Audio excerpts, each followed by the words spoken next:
Yes Club presents Stories to Create podcasts, where the tales of our guest stories go back to the early years. This is where stories are created. And now, here's the host of your show, Cornell, Bunting. Yes, everyone. Welcome to another episode of Stories to Create podcast right here at EOS Club. I want to thank all you guys for tuning in. I'm so excited right now for my guest that's on the show today. An amazing individual that I just cannot wait for you guys to hear what's going on with her and her journey and what that looks like. She is a human rights advocate, partner relations manager at Harry Chapin Food Bank, and she's the founder of Black Cape Project. Everyone help me welcome Miss Danielle Paez. How are you? I'm well, how are you? I'm doing great. This is good. It is... I feel honored to have you on the show today, so I look forward to dive into your world a little bit and see what that looks like. It'll be fun. Thanks for having me. Oh, this is good. I got to tell you guys, you're in for a treat. So, for the listeners, what is your culture? What is my background? Yes. Well, I was born in Boston, Massachusetts. Okay. But my lineage, my mother is Cape Verdean Portuguese. Okay. And my father is Italian. Portuguese and Italian. Mm-hmm. It's a beautiful mix right there. So you grew up in Boston? I grew up in Boston. I had a small period of time in Puerto Rico. Okay. My stepfather was Puerto Rican, and we moved there, and that's how I learned Spanish. So when did you move there? We moved there when I was in 4th grade. Okay. Mm-hmm. What was that like? It was incredible. I grew up in Boston, a city girl, urban city, yeah. You know. Actually, the place that I lived is it's changed now, but it was those places that people would stay away from. Yeah. You know, they write movies about that place. Uh-huh. But so for me, it was the contrast from, you know, cement and barbed wires to trees, palm trees and coconut trees. And, you know, I was a free bird. So I got my wings. So Puerto Rico was just kind of let you just loose. It was like heaven to me. Yeah. You know, I learned how to, you know, pick fruit from the backyard and eat what you grow. And, you know, it was a very rural town. Yeah. And, but it was my paradise. It was beautiful. Was there a fruit that became your favorite fruit? Canepas. What is it called? Canepas. Every island has them. Okay. They're the green fruit that you just sit around and you pop them in your mouth. Okay. They're kind of like lychees, but not. If lychee had a cousin, and they're fibrous, and you just kind of eat them, and then you pop the seed out, and it's more of like imagine what a sunflower does. You know, the sunflower seeds. Yes. So, I know you know. Yes. I don't know what they are in Jamaica, but I know that they have them. Well, you know, we got to make sure the listener understand what kind of fruit that is, because I'm sure some of them possibly have not heard of fruit like that. So that is quite cool. And then you left Puerto Rico when? We left a little after, I think, 2 years that we were in there. We had a situation where my stepfather was having a really hard time finding employment. Okay. So he started to drink more than normal. And he wasn't a drinker. He wasn't violent or anything. But, you know, situations change people. Yeah, you wanted to drink the pain away. Yes. And so that rum set into his blood. And he changed, you know. And one night we had a situation where he had a gun. No. And he shot, and I was sleeping. It was the first time I ever heard a gunshot. So the next thing I knew, I was jumping over a fence, and we were running to the police station. My mother didn't speak Spanish, so I was her interpreter. What? And that kind of began a lot for me. So who did he shoot? He actually shot at the school that was across the street, but he was upset with my mother. They had a fight. Okay. And she never really told me too much of the details, and it was the middle of the night. I was sleeping. Yeah. I just know that I heard the sound. I thought it was, your brain tricks you into thinking it like knows. Fireworks? No, I thought it was actually, the tops to garbage cans, yeah. pa, pa, together like cymbals, but it was like, and then I woke up. I didn't know. Wow. I found out after. Oh, man. Yeah. So you got arrested? I don't even know if he got arrested. I know that I interpreted at the police station. They took us to a friend's house in the middle of the night. Mm-hmm. We stayed there until probably a month later when we came back to the States. Wow. Yeah, because we had everything there. We shipped out all of our belongings because we were there to stay. Yeah. So. How did you feel coming back to America? It was hard. It wasn't hard to acclimate back. Yeah. It was different because, you had to start thinking in English again all the time. And school again was all English because the school I went to was all Spanish speaking. But it was good. What made it difficult was that my mother had changed. I see. So the effects of all of that really, it was so damaging that she didn't come back the same. Oh. A part of her stayed in Puerto Rico. Wow. Yeah. So going to school, coming back here, you're in like a whole Spanish environment, so you were okay. You didn't get any trouble or problems with classmates. No, I never got into trouble. That wasn't until I became an adult. No. Yeah. But no, I didn't get in any trouble. It was difficult. Yeah. None of the teachers spoke English. That's why when we have kids now who are in ESL, I understand because I was the opposite, Wow. Yeah. And only one teacher spoke English.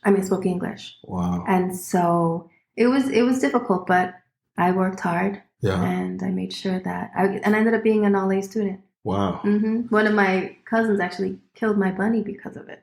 Killed your bunny? Because she was jealous that I was getting all A's, and she got in trouble because they said to her, she's not even from here, and she speaks the language now, and she's getting all A's. And so we had pet bunnies, and she fed my bunny the poison. No. Yes, the poison grass. Wow. Mm-hmm. Did she confess to you? She didn't have to confess. Oh, okay. Yeah. Wow. I mean, her face said it all. Yeah. I mean, she didn't say she didn't. Yeah. Mm-hmm. Wow. Did you ever tell her how you feel? Ooh, everybody knew how I felt that day. Yeah. Yeah. Oh, man. You had to bury that bunny. We did. But I got three other ones. The whole town. That was the thing about that town. It was so beautiful. Mm-hmm. Everyone was sending me bunnies, because they knew what had happened, and the word had spread fast, Yeah. Not a lot of news in those little towns. Wow. So, cars were pulling up with little bunnies in the back seat. And I mean, this is a culture where rabbits are food. Yeah. You know? But, my little butt was, When did you have your first rabbit meal? Oh my God. Everybody tells me things are chicken. I went down to, it was an uncle's house, mm-hmm. and I went to, I had them all named and counted, and went up for dinner, and I noticed that one was gone. Oh. And like, no, it's chicken. But it was not chicken. Wow. No, it's a different smell. It's a different taste. Yeah. So the meat kind of looks the same. Well, it was in a sauce. It is a sauce similar to one that's chicken is made in. Yeah. So, yeah. And everything has rice, so. Yeah. They didn't want to hurt your feelings. They knew I would need it. Oh, okay. Mm-hmm. Yeah. So you tried it and... Oh, yeah. And you enjoyed it? No. I didn't. Same thing happened with my pigs, Like pigs know. Yeah. Pigs know when they're going to go. You think so? You've never heard a pig squeal? This is true. I have heard. They know. Yeah. They know. The mama pigs know too. Like, this is the last day. They know. They squeal like, please don't do it. Yeah. I'll be good. Wow. So you've never killed one of the pigs before? I've never killed, no. I mean, we had chickens and turkeys and pigeons and pigs. And so, I mean, I've seen them on the table after. Yeah. So luckily I was spared from all of the the childhood trauma of seeing my pets be killed, Oh but not man. served on the plate, Yeah. So, You know, it was always interesting to talk with someone that have possibly plucked a chicken. Have you ever plucked one? I've not. I've seen it, Yeah. but I've not. No, I got lucky. I didn't have to do any of that. Yeah. I got to clean the cages and feed them, but I didn't have to do that. So if you was a farm girl, you would have enjoyed it. Possibly, yeah, I would have. I mean, I liked getting the eggs, and my family were fishermen. Okay. And so I learned how to scale fishes. I learned how to scale fish. Yeah. And debone them, and different things. So anything with the ocean, yeah, I have a strong stomach for it. Wow. So you got quite good at it. Yeah, I mean, it was something that was common. Okay. It was common. I mean, my dad would bring lobster home, and I would play with them at the table, do lobster races, and then they'd send me off, and then it would be, dinner time. Wow. So out of high school, you went straight into college, or what did you do? I did. I went to school again. I came back to Boston, so I finished school in Boston, and then I wanted away from the city again. Mm-hmm. I had an opportunity to go to Boston University, but I wanted to go to somewhere beautiful. So I went to Vermont. I went to Burlington, Vermont. Wow. It was the complete contrast, I was first generation of going to college, so we didn't do a college tour. Oh. We drove up the day I was getting dropped off. Wow. I'd never seen the campus. I'd never seen the city. We didn't know, that wasn't what, and it was complete culture shock. Yeah. Complete culture shock. Wow. First, I was one of 2 non-white students in the entire school. Okay. This is college. This is 98. Wow. Yeah. And, but even just, it was the most beautiful place. Yeah. But cold. Yeah. I've never experienced cold like I had there. Wow. I mean, you felt the seasons. Yeah. So if you've never been and you want to experience the seasons, Vermont is a beautiful place for fall. Yeah. Winter, there's no other place like, the crystal ice that falls on the tree. It's beautiful, but it's cold. Yeah. So I stayed there a year. Just a year? Just a year. It's so cold. I took my butt back home to Boston. Oh my goodness. Yeah. Did you complete the course that you wanted to complete? I didn't. So I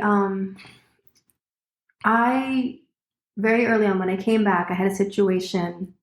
I had mentioned that, when my mother came back from Puerto Rico, she just wasn't the same. Right. We found out later on that she had borderline personality disorder. Oh, wow. We didn't know that at the time. We knew she had anxiety and she was suffering depression. Yeah. So by the time I had got to college, her mental health had declined. Wow. And so I was pretty much on my own. And so I had 3 jobs. I worked 3 part-time jobs. And I started out as pre-med, and I was juggling, 6 classes and labs and work. Wow. So I had to reevaluate what I wanted to do. Okay. And then I took a psychology class, and it changed me. It was, I mean, I've always wanted to help and always wanted to heal. And I thought medicine was the path. I was in a program in high school that was science-based, and that was what was drilled to us. Plus, that's kind of the nature of the city, And, but when I took that psychology class, it was like everything I ever wanted to know about my life, about my mother, about everything that would fix everything that was wrong. Right. And so that put me on a whole other course. Wow. So would you say that's when you kind of found a passion to want to help people? That's always been. I started as a child. I was that kid who was always, I volunteered.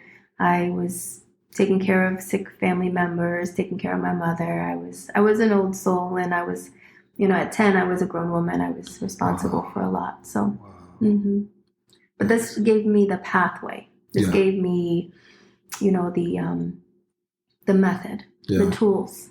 Okay. Okay. But you didn't want to fully pursue medicine. It's not that I didn't want to. It just, you have sometimes in life you have to look at your situation and assess whether it's possible. Right. At the time I was homeless.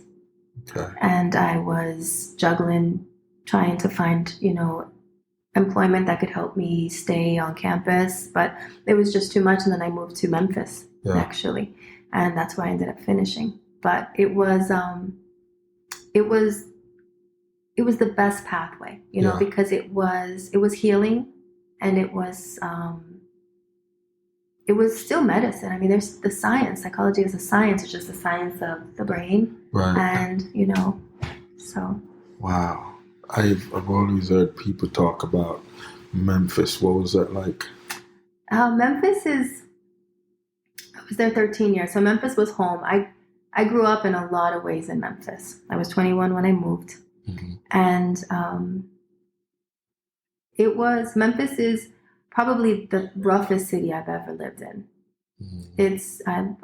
I've never seen poverty. Well, now that I'm here, Immokalee, you see it, but Memphis is different. Yeah. There's a grit to Memphis that they call it the Dirty South for a reason. Right. And Memphis was that, but it also had amazing food, amazing music, and some of the best people that I've ever come to know, and they're my family and friends. And coming from Boston, it's funny because I when you're from the big city, you walk with purpose, and you don't make eye contact. You don't smile at people, and you push your way onto the bus and the train and the trolley to get where you need to go. Right. That's just part of the culture, you know.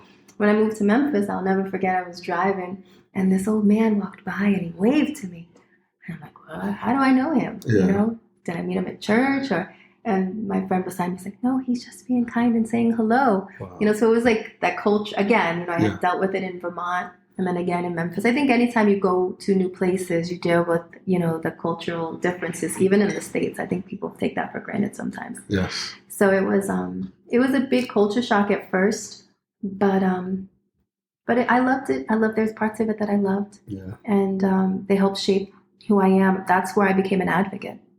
Uh-huh. Memphis was my stomping ground. Yeah. Professionally. I think I've always been an advocate at heart. Yeah. And Memphis helped cultivate that. When I was still in school, I started, I was an immigrant women's service advocate for the YWCA. Okay. So it was the Abused Women's Shelter. Okay. And so I worked with immigrant women who were victims of crimes. So domestic violence, sexual assault, trafficking victims. Oh. And that kind of... that really was the beginning for me professionally of what I always wanted to do. Yeah. Did you ever get into a conversation like with one of those victims on how they feel after? Oh, I mean, that was a big part of my job. So one, it was helping them find safety, mm-hmm. and then acclimating them to their new life, away from their abuser, or, in cases of like trafficking victims, off of the street and out of the life. Yeah. So a big part, and then we used to have to write trauma narratives. Okay. And then also, I was a part of helping them prepare for their to testify. So for order of protection hearings, or misdemeanor hearings, or felony hearings. So a lot of the work that I did was always hearing stories. I mean, I have thousands of stories. Is there anyone that ever really struck you a different way after? Ooh, I think so. If we're talking about a story that left the most impact was, it was years later, because I had worked with her. I did this work for, I think, about 8-9 years in Memphis. Okay. And I had transitioned from working with women and children with domestic violence to the Child Advocacy Center, mm-hmm. which works specifically with children who were affected by violence, sexual assault, and things of that nature, and their families, right. But primarily the children. Yeah. So I had a client who was, he was abused by his father. Wow. But come to find out, the mother had been one of my first clients when I worked as an advocate with domestic violence. So about 6 years had passed. Yeah. So I knew this little boy when he was very small. I knew the mother when she was in the domestic violence situation. I helped her get out of that relationship into safety and build her safety plan and help kind of structure the next phase of her life. And unfortunately, there weren't really enough safeguards for children in domestic violence homes, especially in Tennessee at the time. Florida is a little different in that regard. Yeah. But so he was still able to have access to the children, and he ended up sexually abusing his own son. And so when that came to my desk, it was tough. Yeah. Because you recognize that you were able to help in one capacity, but not prevent. I mean, prevention is key. Right. Prevention. We put money into prevention. We educate for prevention, but so it was one of those really hard hitting realities. Right. That sometimes we, no matter what you do, we still fail. Yeah. We fail our survivors, and this was the case. So, long story short, we had a lot of substantial evidence in this one, DNA evidence. It was a really easy case to process. I won't go into the details, but what we didn't know was she had cancer. And so we were waiting because, most people know that it takes a while if a case is going to go to trial. It's not just overnight. If there's a jury trial, it usually takes, some time, months, if not years. Yeah. And in this case processed pretty quickly. I'd say it was probably about 9 months. And the DA could not get in touch with the mom. So I'm trying every way that I can, because we needed him to testify. We needed the son to testify. Mm-hmm. And come to find out, she had passed. But the family didn't want anyone to know. They were afraid. They were hiding him. And they didn't want anyone to know because they were afraid that he would be taken and could potentially, be harmed again. Yeah. And so when I found out that she had died, it was one of those moments I needed to leave the office. I went to the office. I went to the park. I just was really just sad. Yeah. I was just heartbroken. Yeah. And so I had talked to the family, but nobody was telling me anything. So when I came back to the office, the entire family was in the waiting room. Wow. And I saw them all, and I brought them into my office, and they said, we shared a name. Her name was Danielle. Yeah. And she said, and they cried, and they hugged me, and they said, "We're sorry for lying to you." Yeah. And she told us that you were the only one that we could trust. But we were afraid because the system hadn't kept him safe. Yeah. And we were afraid that it wouldn't again. Right. And so I was grateful that they trusted me. I was grateful that she had passed that on to them, that I had built that type of rapport with her, that even in her death, they still trusted. Right. And so we were able to have him give his statement again, and the case went forward, and the father was tried and convicted, and he's staying with family now. Wow. So, very bittersweet. Those are the cases that, it changes you as an advocate. It changed me as a person, as a woman, as a mother. It changed me. What was parenting like at that time? Well, I had a son the same age. My son, my kids always came to work with me. So I would be, transcribing police reports, and my son would be underneath the desk, with his little cars, or the DAs would take him in the back and color while I got a statement from a witness. So my kids were always involved, but not in a way that wasn't appropriate. Right. So my son at the time I had my daughter and my son. My daughter was like 1, and my son was probably 8 and 9. And so he knew the little boy because they had played together in the waiting room. Right. Right.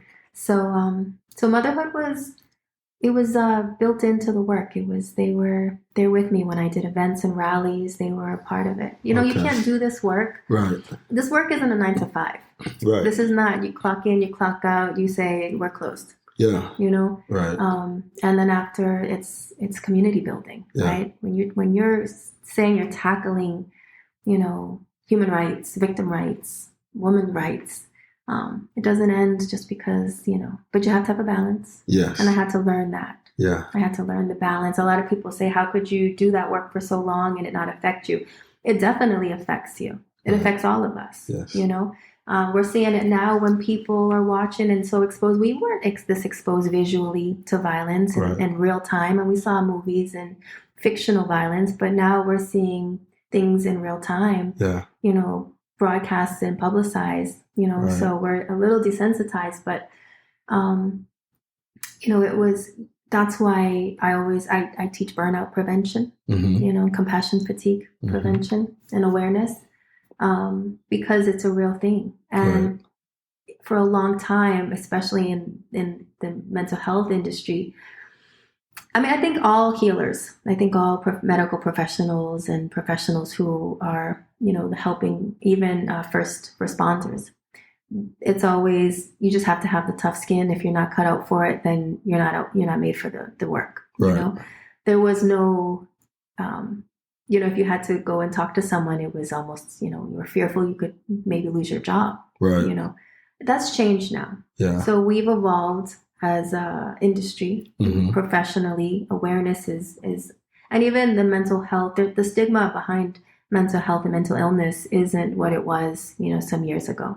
There's more awareness, there's more understanding, there's more support. And I think that matters when you have the right people to support. You know, you have your own advocates, your own echoes of what we know in the field. So, but it's always important to balance in all work, but especially in this, because when you're listening to stories, forensic interviews of children testifying to their abuse, hours on top of hours, you know, 4 or 5 times a day, or listening and transcribing and writing case notes, and it affects you. It affects the psyche. It affects your subconscious. It affects the way you see the world. So, the Black Cape Project. How did that start? Well, the Black Cape Project started because of this work. So I was working at the Child Advocacy Center, and I was actually working with trafficking survivors. We had a huge trafficking issue in Tennessee at the time, and I wanted to incorporate additional practices apart from our traditional cognitive therapy. I wanted to incorporate body movement and mindfulness and yoga. These were things that had helped me. These were tools and practices that I had begun to incorporate for my own mental health to help me with my burnout prevention. You know, I didn't know it at the time, but I understood it once it started to click. So I wanted to implement it within the framework of what we were doing already with these survivors. So we started to pilot it with youth in urban settings who were in athletics.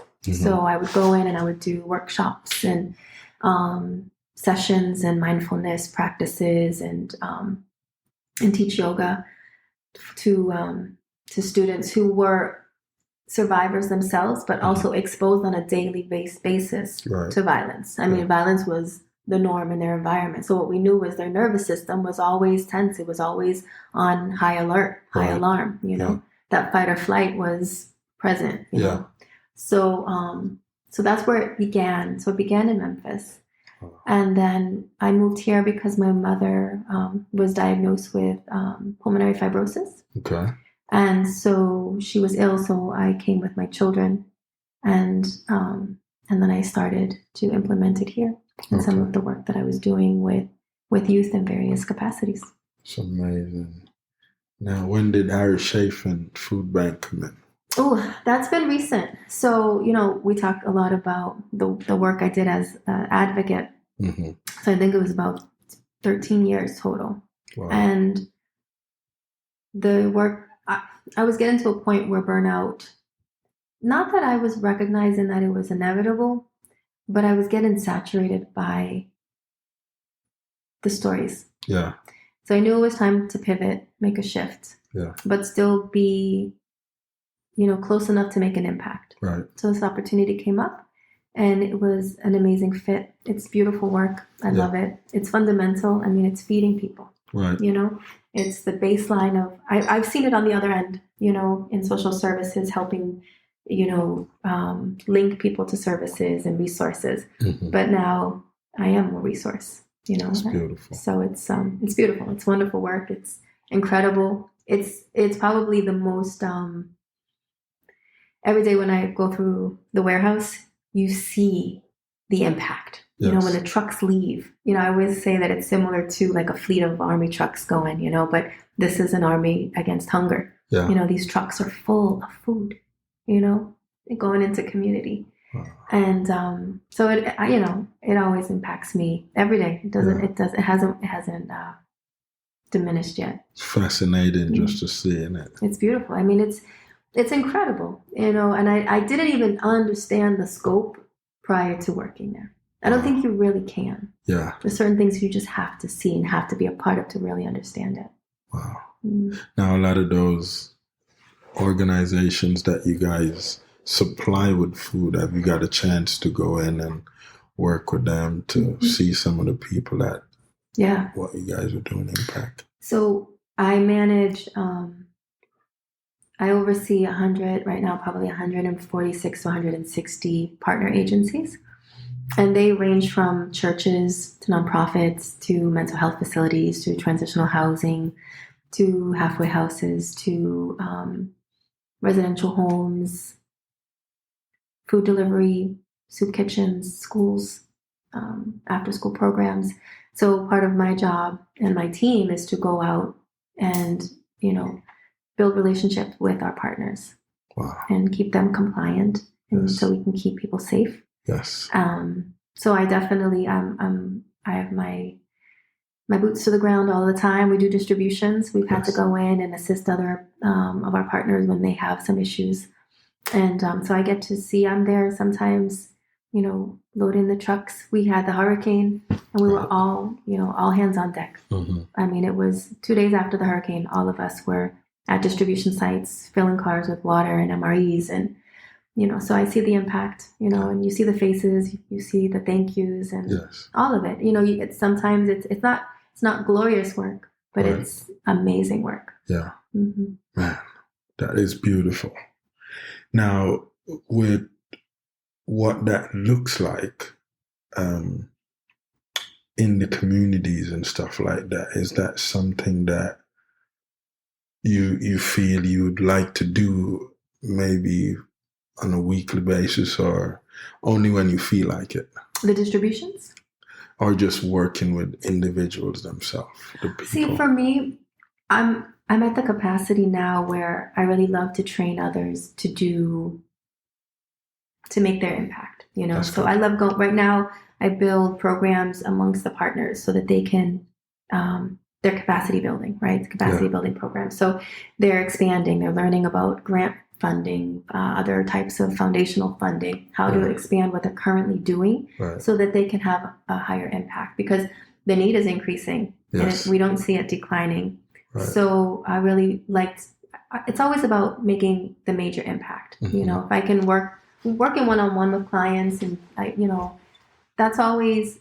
will always be something that's near and dear to my heart. But right now I really am loving making systematic changes. Oh, this is beautiful. And systematic impact, And that does impact a lot. So it stretches the work. Yeah, it does. Mm-hmm. A bigger scale. Mm-hmm. This is good. So what is the relationship between you and the family looks like? Which one? Mom, dad? Well, my mom passed. My mom passed 6 years ago. Okay. So we thought we were going to have 10 years with her.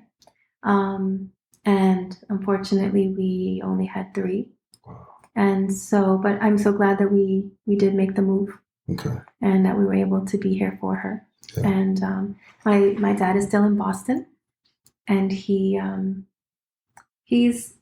a typical Bostonian. If you ever watch Cheers, that's kind of his life.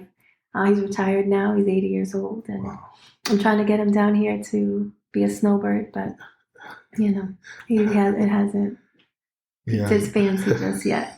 So he still likes the cold. It's all he's known. Yeah. So when it's all that you've known, it's you adapt and accustom, and so yeah. Wow. Mm-hmm. That is amazing. Now your team, how big is your team?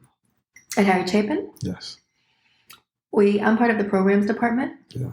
And right now, overall, I think we're at 10.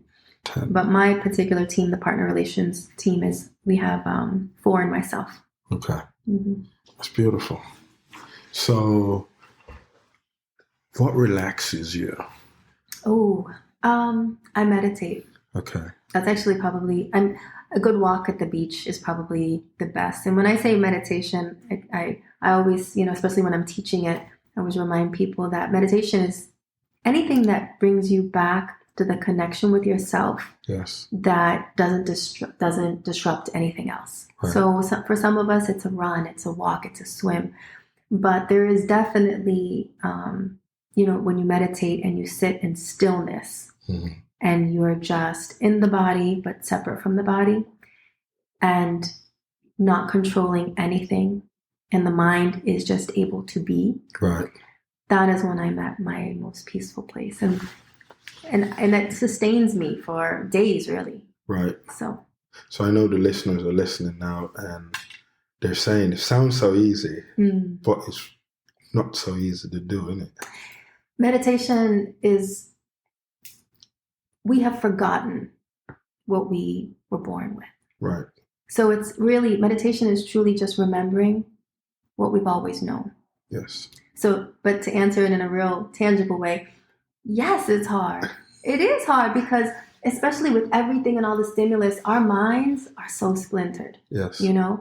But if I was going to give one nugget, and maybe we'll do another one where it's like all about meditation, but my only nugget is, it's not about trying to control your thoughts.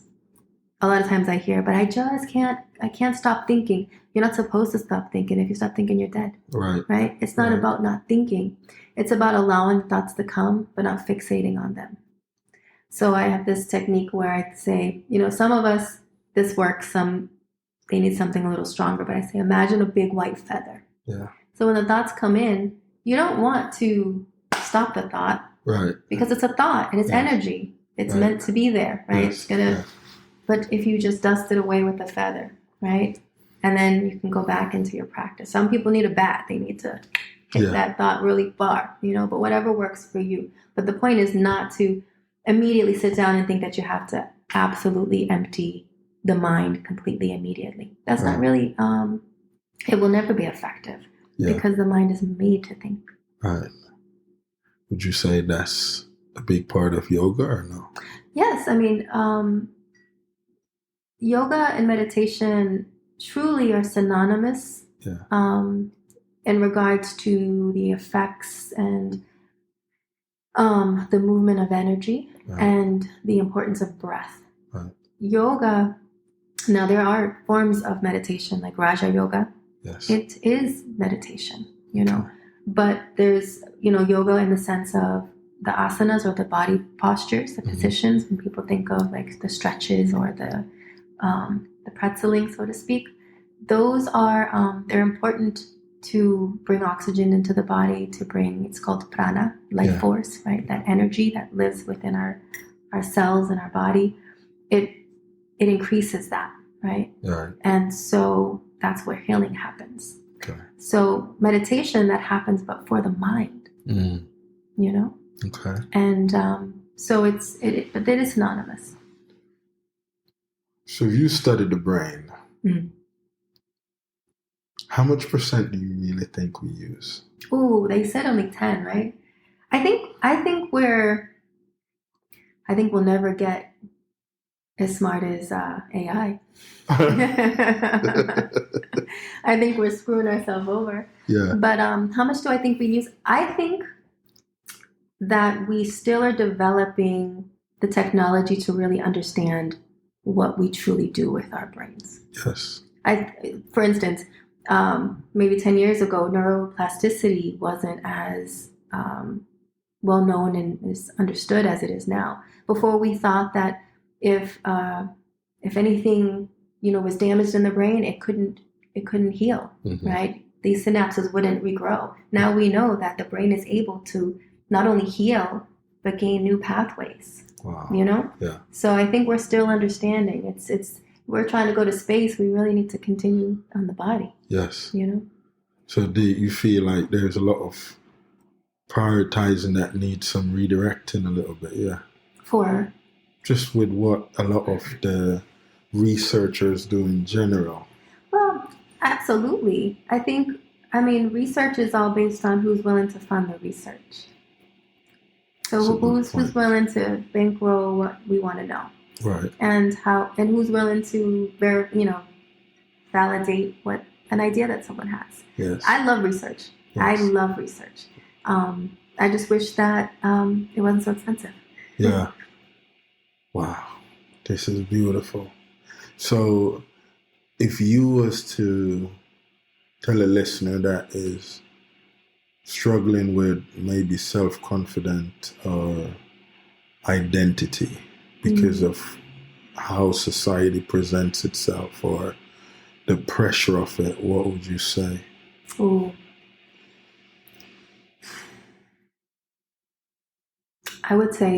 I'd say the simplest thing would be love yourself. Love yourself. Really love yourself. The way that you want others to love you. Yes. The way that you love others. What you give out, give to yourself. And not in a narcissistic, egocentric way. Right. But in a way that's truly pure and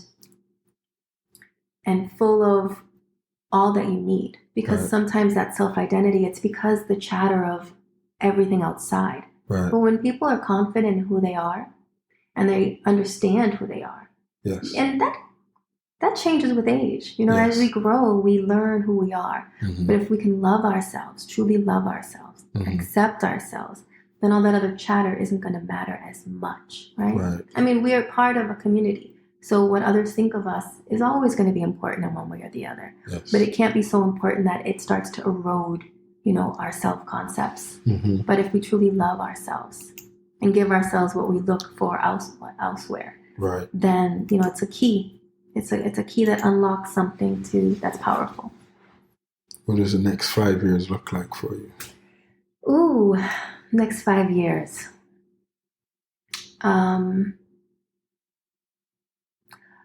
More of everything that I'm doing in a greater capacity. Wow. And it's very broad. Yes. But I don't like to share my secrets until it happens. Until it happens. I like that. I am light. What makes that stick out for you? Oh, the song? Yes.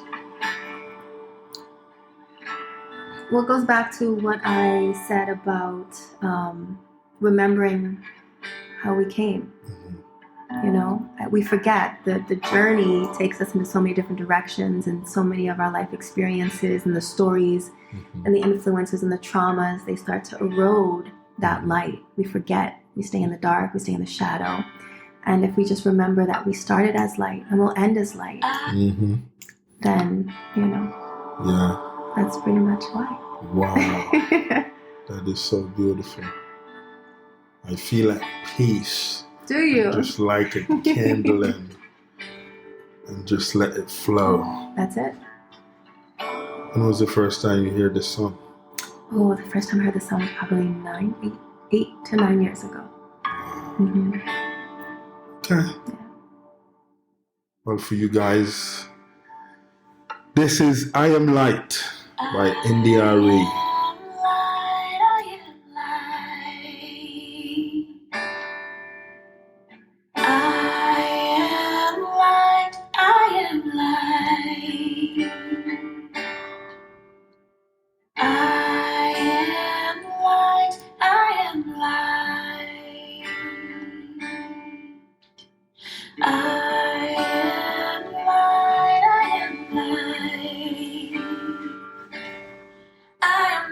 Things my family did. I am not the voices in my head. I am not the pieces of the brokenness inside. I am light. I am light. I am light. I am light. I am light, I am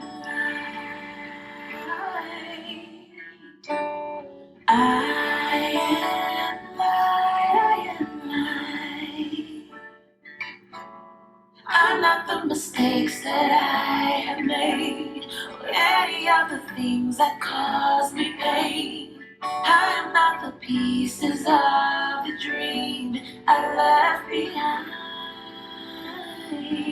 I am light. I am light. I am light. I am light. Wow. The words. Right. She hit it. It's, if only individuals understand, like, from what that looks like from the family, Mm-hmm. and them feeling like a lot of what that is, that's who they are. Right.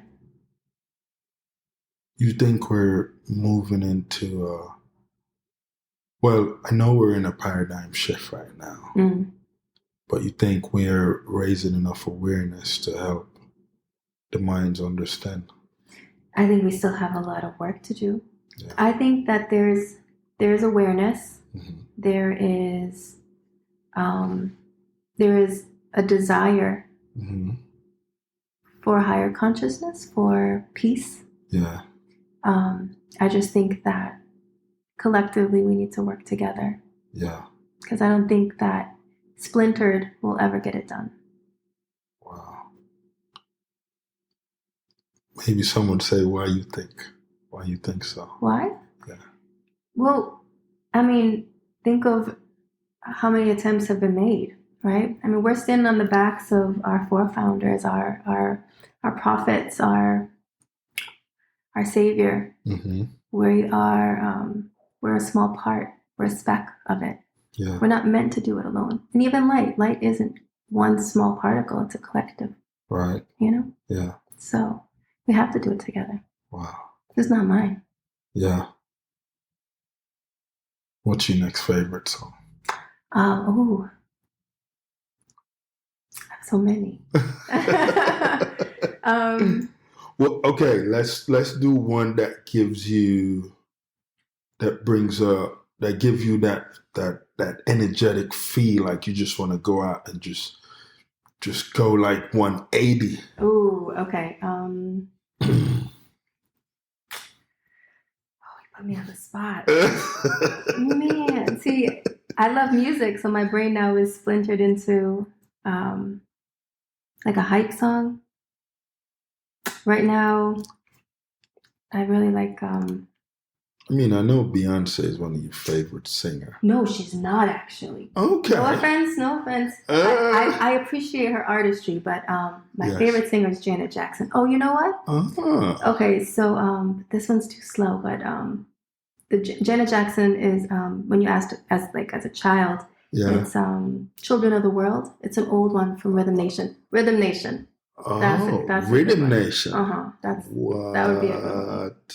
That is wild. You know, there is a Janet Jackson that I listen to sometime, and but it's with one of my rapper. I think he's half Jamaican. Mm-hmm. Busta Rhymes. Oh yeah. I don't know if you've ever heard of of that. Of course, before. I know everything that she's done, and I'm not a fan like that to many things, but Janet, I cried when I went to her concert, and I didn't know that was going to happen. You did? I did. Wow. And I knew every song, and I danced every beat. It was incredible. Yeah. Yeah. Man. We gonna bless the listeners. So, you know, before we close out this beautiful story that was created today by you, because this was beautiful. Thank you. You got me in a place, and so I had no idea how it was gonna. I had no idea. You did great. But what would you say to your listeners that want to get into advocacy, or just giving a helping hand? Absolutely, that's a great question. So I would say, if there's ever been something that, we have a lot of time on our hands, and now after the post-pandemic, we have the ability to be out in community and working together. Find something that you love and find an agency that is looking for volunteers for you to be able to be a part of it. If you love food, find if there is an agency or a nonprofit that you can help cook. Yes. If you love children, see if there's a place that at a child advocacy center, if they're needing someone to work the playroom while the parents are in support group. Right.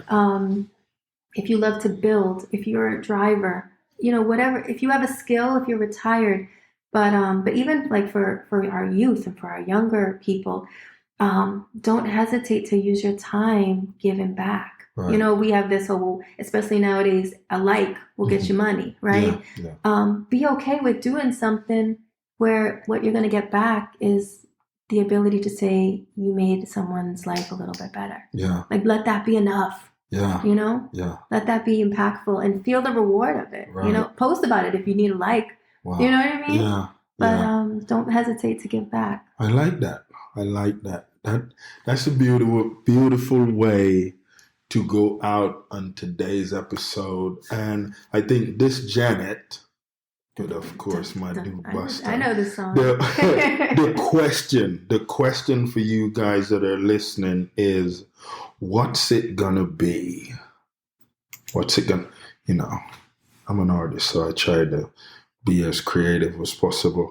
I want to thank you guys for tuning in to EOS Club and checking out Stories to Create podcast right here with your host, Cornell Bunting. And as we go out like this until our next episode, where we have another intriguing, entertaining, and inspiring guest.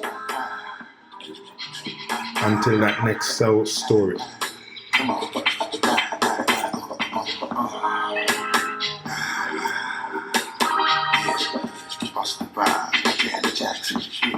One time, you just tell me this how you feel. We living there, just giving it to you real, but come on. Every time we crossing the borderline, we giving it to you, making you feel fine. Turn the heat up, believe we're gonna shine, make your body wide, bigger than pleasure is all mine. To my people, who making the dance floor. Then step to your business and handle yours, how we do it. Thinking your people just wanna bounce and get busy because you know that we always hit your home. What you say? You wondering why you feeling the force. And don't you worry, cause you'll be ready to flow. Smoking, cause I always put you on. You go to spot at the very second I'm gone.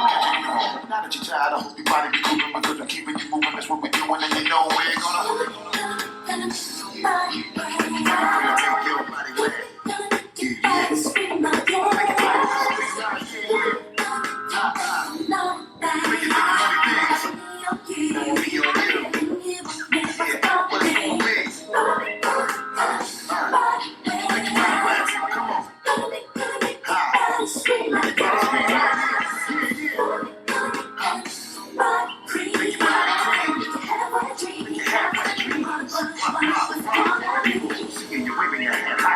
Shit burning and making your ass fire, baby, come on. Give me the shit and make it quiver while I deliver the shit that hit you right in your liver. Always sound skinny, we never leaving you hanging. I'm always doing my thing and my music always be banging. So check it, you know we be always moving the crowd. Type of feeling that make you wanna go play it loud. What up, man? Baby, come and hit you. Best believe you really gonna get killed. No matter whatever you wanna flow. We be keeping the baby, so what you want, here we go. Painting the picture, we keep it hot in the winter. Now big up my people, you know I'm always with you. Flip mode, we blowing and taking over the planet. Full blast, hitting with Busta Rhymes and get it, and you know we're gonna take your body wet. Yeah.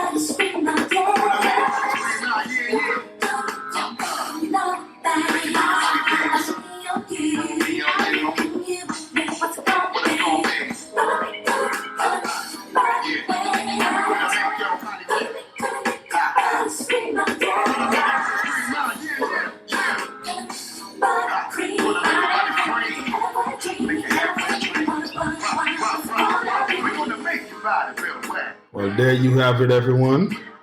Danielle, I want to thank you for being on the show today. Thank you for having me. This was beautiful. That's quite the ending. I'll see you guys in a jiffy.